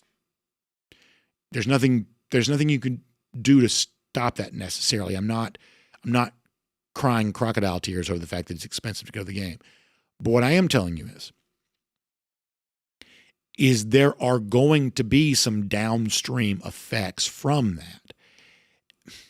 You are going to feel it in other places that when Georgia football becomes mostly a activity for landed gentry, there's going to be some after effects to that. And I would say, I want to be careful not to overstate this because then just ends up being just, hyperbole. And I don't want that to be. But I was pretty shocked by how many empty seats there were on Saturday. I really was. Because against lesser competition in recent years, that has not really been what I've noticed. It really hasn't. I'm amazed at how full the stadium has been. And I do think that, as we talked about with Jon Stinchcomb, I think the way they distribute the student tickets is a huge problem. We've talked about this before. And this is so deep in the weeds. There was a time, early 2000s, for instance, where if you wanted student tickets, you had to wait in line to get them. And whoever slept in a tent overnight is the one that got them. And I guess that's unsafe or it's not fair or whatever. I would also say that life isn't fair. But the end result was the people who wanted to be in the stadium were the ones that were in there. Because if I want to sleep in a tent to get them, that means I must really want to go to a Georgia football game. Or if I sell them for $150 to some other student, the student who buys them, if he's paying that much for them, he must really want to be there. And what you need, what do you have about? Is it however many students seats it is? 15,000? How many students seats is it? I guess I don't know. Something around that number. Whatever the student population is in the stadium, you want it to be the ones who really want to be there. You want it to be the ones that really want to be there. And all of that is dictated by your policy. UGA Marine also mentioning Nico Iamaleava. I thought it was a significant outcome on Saturday. Nico was not good for UCLA. We've said some quarterbacks were fine. Nico was far worse than fine. Far worse than fine. UCLA, and we predicted this. Sometimes I make a big deal what I get wrong because I like to be humble. But there are some things that we called precisely. And right now, one of the things we said is that we think that UCLA is one of the worst teams in the Big Ten. Getting handled by Utah would certainly lead you to believe that's true. In my mind, I almost want to think about it as a Pac-12 game, but it's actually Big 12 versus Big 10. Utah handling UCLA is, I think, the proof that we need. And you know what? The Tennessee offense with Aguilar against a Syracuse team that at least last year was pretty good, they looked fine. We said we did not think that Tennessee offensively would skip a beat. Now, they weren't great offensively last year. They may not be great this year, but they're not going to be worse with Aguilar compared to Nico. We said that, and right now it seems like we might be right. Let me get some Facebook comments. And then we're going to go after that because we've got Kaylee and Jay both here working very hard on a Labor Day, and so we're going to let them have a little bit of time off. Good people that make the show possible. I certainly appreciate that. Hey, don't put that on us. We got On the Beat to do later. So. Oh, that's right. They also have more show. Yeah, I'm corrected here. They have another show coming later on today. So basically a full work day for them. All right. On Facebook. Oh, by the way, now I know some of y'all not your favorite guy. I'll get the Facebook comments in a minute. I know some of y'all he's not your favorite guy. But one of the reasons why G Grace is always okay in my book, or whatever his username is now. What is his username now? G Bama Boy. Let me tell you why G is okay in my book on YouTube. I'm talking about here. And this is going to make some of you mad. I don't mean to. If there was ever a day to hide, like who's our guy? What's his name? The Miami fan? I'm surprised he's not in here today. That if Miami wins, all of a sudden he's here. And if Miami loses, we don't see him for like 3 years. If there was ever a day for G not to be here, not take his medicine, this would be that day. G is here. So I know 90% of y'all on YouTube got G blocked. I do realize that. And I know that when I'm not looking, G's stirring up all kinds of stuff with y'all. And I get that. And if I saw what he said to you, I might be right there with you and think he's a scoundrel. But if there was ever a day for him not be here, not to take his medicine, this would be that day. So our guy, Bama Boy G, is in the comment section today. Y'all got to give him credit for that. And I'm not winning friends by backing up him because he drives y'all crazy. But y'all got to give him credit for that. He could have hidden today, and he didn't. That's what I would say. I would say that's good fan behavior. Listen, this would be that day. G. Yeah, Aaron Dixon says G's been blocked. Yeah, 90% of you don't even know that if he's here or not because you blocked him a long time ago. I got to tell you, I don't understand why Facebook does this, where it's not showing me my comments. It's only showing me like one or two at a time. Brian Whitaker says he's got a big collection of paper tickets. Yeah, and that's the other thing too is growing up, I have paid for a lot of tickets over the years. And I used to keep all the ticket stubs. I still keep all my credentials, used to keep all the ticket stubs. That was a big thing for me. Big thing for me. Love that collectible. I think now if you're a season ticket holder for Georgia, I believe they will send you a commemorative set of tickets. I think they'll do that. Maybe I'm making that up, but I believe they will. Like I used to love, my grandfather got the tickets. So somewhere in August or late July, they'd show up, big rectangle cardboard, and the middle was just like this white square, but the perforation where you just tore off the tickets for every game. And over the course of the season, and this would always make me sad because even when I was a child, I was sort of a sentimental fool, but it makes you sad because over the course of the year, you just tear off those tickets, and eventually you get down to like it's the Auburn game left, the Tech game left, and that's it. And all your tickets are gone for the year. I remember that so vividly. Now the version of that for me is that Georgia still does hard credentials. By hard, I mean hold them in your hand. They still do a hard credential, and it comes in a rubber band. It's my version of what the kid me used to experience, where on Saturday, big thick stack of this is just the home games, big thick stack of home game credentials wrapped in a rubber band. You pull the first one out, but you still got a big stack left.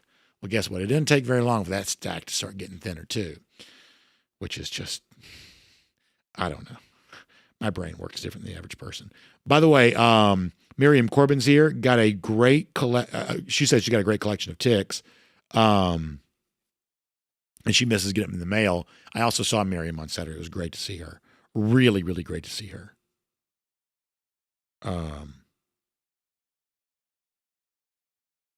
Marshall Fleming says he was very wrong about Tennessee. They look a lot better than I thought. I actually thought they'd lose the game. I thought they'd be very bad on offense. They actually changed their offense this year. They were not playing outside the hashes like they usually do. I didn't see enough of it to notice that. My guess is when they play Georgia, they're going to be spread out from one side of the stadium to the other, giving Georgia a lot to think about as always. And yeah, it's fun, Marshall, right? Because you're saying, boy, I was real wrong about this. A couple minutes ago, I'm talking about what I was real wrong about. You know, if you get deep enough into it, and if you like shooting off your mouth, making predictions, and we all do, you're going to be super wrong about a few things. That's just the way that it goes. And so, yeah, super wrong about certain things. And in Marshall's case, he says Tennessee, that still looms as a very tough game for Georgia, we would say. Cassie says she wouldn't even know how to block somebody. I don't either. I have no idea how to block anybody, but yeah. Barry Watkins on the Dogs Radio Network, the absence of Eric Zier. Eric was on the Sunday show, so Eric's still around. I think a lot of people were worried, like, why Eric's not doing the broadcast. He still did the Sunday show. I listened to some of that come back from church yesterday, and Eric's still around. We may have Eric on the show at some point in time. I'm a big fan of Eric Zier. I mean, as a player and a guy, I think he's an awesome, just part of Dog Nation. Yeah, so nothing's wrong. Or I mean, you know, he's not thankfully sick, or there's no scandal behind this. Eric's just got family, and trust me when I tell you that, you know, it's challenging on the weekends when you're working and your kids are doing stuff. That's a real challenge. And so Eric's taking some time with his family. My understanding is, once again, second and third hand information, but that's my understanding of it. I saw him last weekend, doing great. He's got like a bunch of kids. So yeah, but he's happy, healthy, and he's on the Sunday Show. Did people hear that from you, Jay? Yes. Okay, yeah. So that's kind of the story there. Ralph Price says some fans forget that Gunner Stockton is one of the reasons why we won the SEC championship last year. 100%, Ralph. You're absolutely right. 100%. George on tap says Miami didn't have a left tackle playing with 1.5 legs.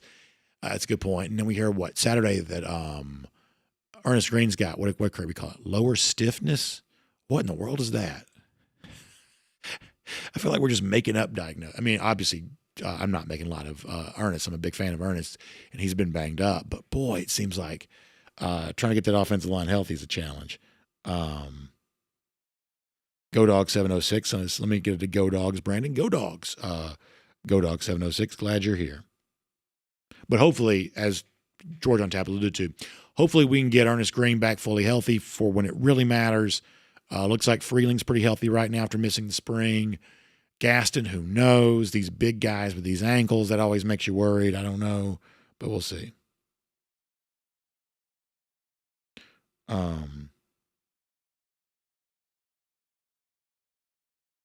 Let's see what else. Geraldo says, what's the definition of troll? Somebody simply saying something you don't agree with. So trolling, in my definition, is just saying something for the purpose of getting people stirred up. For instance, if I'm talking and I say something unpopular, I don't think that's trolling necessarily.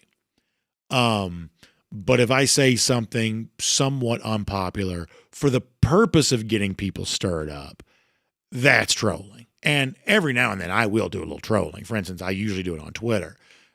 Troll the Bama fans on social media on Saturday or something like that. I mean, I reserve the right to do a little trolling. I even every now and then will troll y'all, but I usually give you a trigger warning before I do it. You know, for instance, with the Katron Allen stuff the other day, or Katron Evans, Katron Allen, his name, Katron, whatever, the world will never know. He literally, slouches back to obscurity.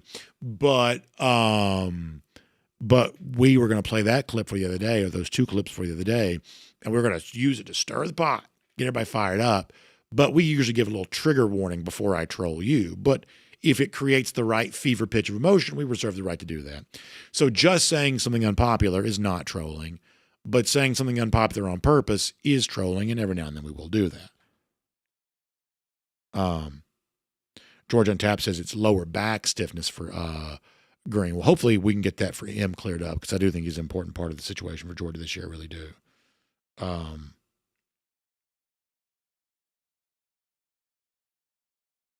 Because I still think that Ernest Green's going to have a really good year. I really do. I still think Ernest's going to have a very good year. I know he wants to be healthy enough to do that. And, I don't think people properly consider just how banged up he was a year ago. But hopefully this time around. All right, we got to get ready to go. Gosh, it got late fast. Scott Gentry, the subject of the offensive line. Scott, I will tell you, I don't know if you're just joining us, you've been with us. I thought we got some really candid analysis from Jon Stinchcomb on that a little earlier. Pretty candid analysis on that.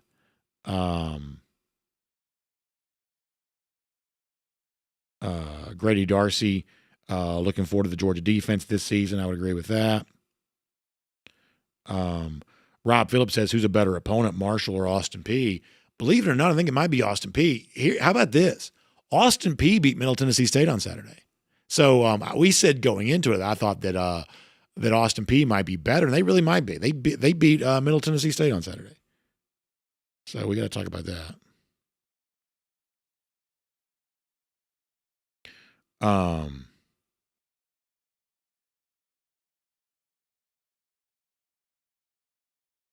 All right, anything else before we go? Let me go back to DawgNation.com and finish there.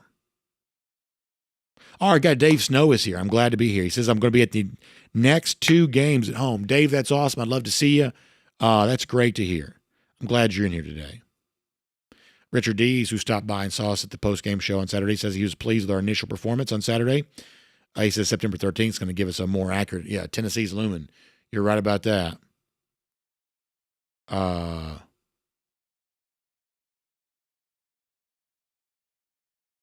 Savannah Bryant says he's very concerned about the trip to Knoxville. Offense not great. Yeah, we'll talk more about that. Obviously, we'll kind of get into some of that tomorrow. I thought Saturday was really mostly good, though. I would say that the tone in the chat is a little bit different from mine. I had some concerns, but the tone in the chat's a little different than mine is. But listen, I also chided Brian for being down on the Braves, and he turned out to be right about that. So maybe he's also right about this too. We got to go.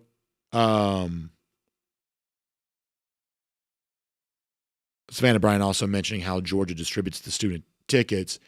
They do give you those 300 level above where they are on the lower level and the full West End zone too. I want students in there. So students have a tendency to make it loud, but it's got to be better than what it was on Saturday. And there were pockets of the 600 level. Best I could tell, the general ticketed seating areas were mostly full. But my gosh, those student sections were empty. Empty. Not good. We're going to talk more about that just in general because there's a lot going on here. I think it's worth discussing. We got to go. And DT mentioned the paper tickets thing again. Yeah, DT, I referenced your earlier comment about that because I do think that changed. As somebody who's gone to games my entire life and still, y'all got to realize that I go now as a distinguished member of the broadcast media, coastal elite that I am. But when my family goes and they went on Saturday, listen, there's no dog fairy coming out of the sky to give me 3 tickets for my family. I'm buying those tickets like anybody else is. So when it comes to the challenges of, the ticket buying public, that's no different from me than it is from anybody else. There are plenty of games where in addition to going to work, I'm also purchasing 3 tickets, did that on Saturday. On this particular topic, I know of what I speak. All right, but we're going to go for now. Y'all find RS Andrews online, rsandrews.com, air conditioning, heating, plumbing, and electric. They show up on time. They do the work that's promised, the price promise. You can trust them on that, including getting your AC tuned back up to factory fresh specs or handling your plumbing emergencies. Anything else, story after story, they've been delivering smiles, and they can deliver a smile for you. But you got to find them online, rsandrews.com. Back tomorrow, DawgNation Daily, presented by Pella Window and Door of Georgia. We will look forward to talking to you then.